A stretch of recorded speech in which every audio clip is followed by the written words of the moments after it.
What's up, YouTube fam? In this video, I am going to show you how I conduct my research on a stock, okay? This is going to be very beneficial. Let's see if we can get 200 likes on this, guys, okay? I haven't hit 200. One of my videos is really close to it.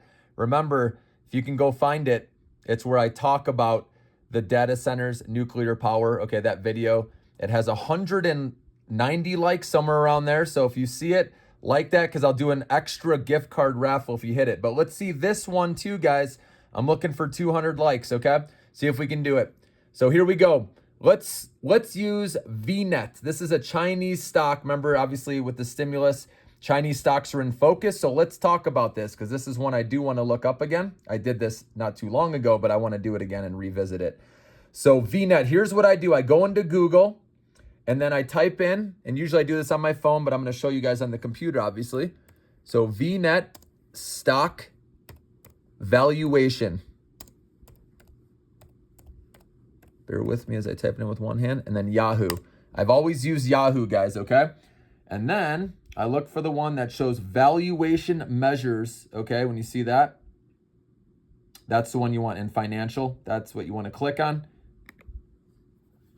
And you'll see it set up like this. So there it shows you market cap, PE, right? Price to sales, price to book. Remember all these things I talk about. So this is step one, what I look at when seeing if a stock, right, if they're overvalued, undervalued, okay? And I like to see how this has changed over time for the company. So market cap, right? This is what the company is worth, okay?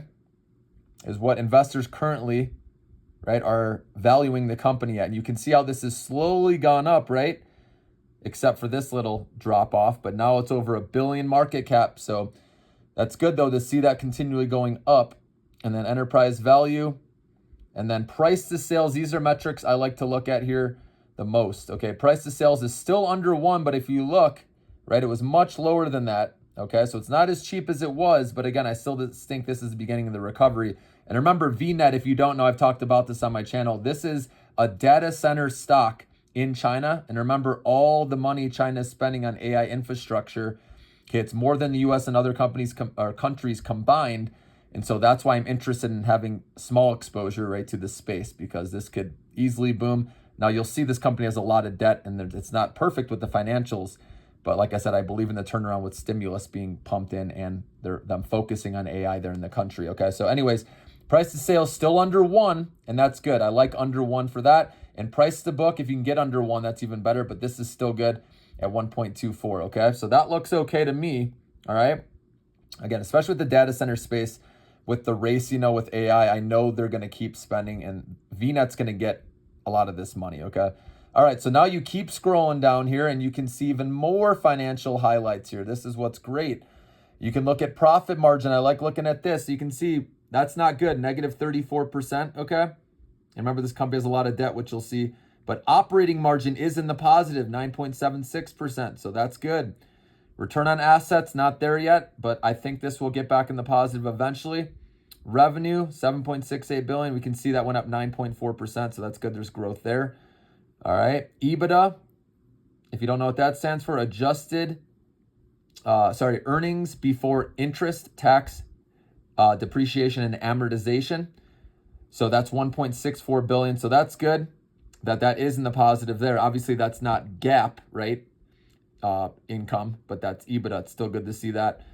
Net income, you can see, still losing money, right? We know that. So this is going to be a turnaround story. It's going to play out. Again, that's why I'm keeping it a small position, guys.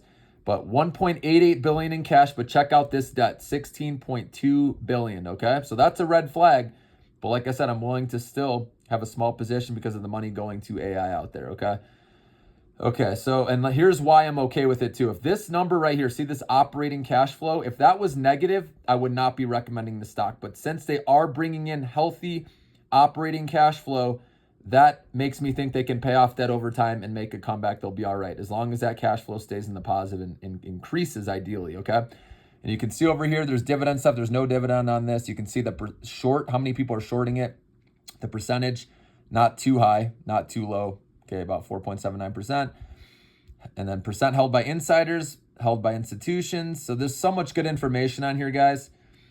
Okay, you can see the highs, the lows, everything you need. All right, so that's step one. I look at that. Then I open up another page and I'll type in VNet earnings now. So now I saw their balance sheet. Now I want to see how their earnings have been. If they're beating, what's going on there. So VNet stock, I guess you can write, I can just type it earnings. Earnings. Boom. All right, so now we look here and you can see this was their latest, right? Their revenue was up 9%, 9.44. I always look cost of revenue, see at the bottom here, right? Cost of revenue went up 6%.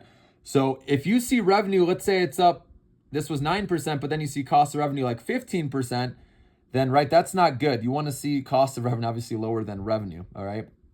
And then you can see all their numbers though, guys, up, right? This is what I want to see, improvement, right? That's all it is in the end. Remember, with earnings reports, they want to beat and raise, right? You want to continually improve, even if they're losing money still, if it's getting better, right? Their financial metrics are getting better. That's all it takes for a stock to go up sometimes, okay? And then you look further down here, and here's each report in the past, the last 4 quarters. This is what I love looking at. You can see how they consistently missed on earnings, except last quarter, they beat on both. That's what I like to see, some momentum here, and they crush. Look at this. They're expecting negative EPS. They got positive by a lot, and revenue was a beat as well. So this is what I like to see. That intrigues me. So boom, I'm liking what I'm seeing overall. Like I said, small position because of the debt they have. Then I will go into another tab and type in stock news, VNet stock news. And you can see the latest, right, of what's going on. If there's some fresh news, and then I click down here, by the way, so I click the news tab. And then I can see the latest. This was 2 days ago. What people are saying about it, if any new news came out on it, okay? Raising price target, buy rating, people are turning bullish. So that's why it's important to read the news too, guys. So those are the 3 steps I look at when conducting my research. I hope that helps you guys become a better trader and investor moving forward. Having an awesome day. I hope you guys become a member because like I said, you're going to learn a lot through my channel.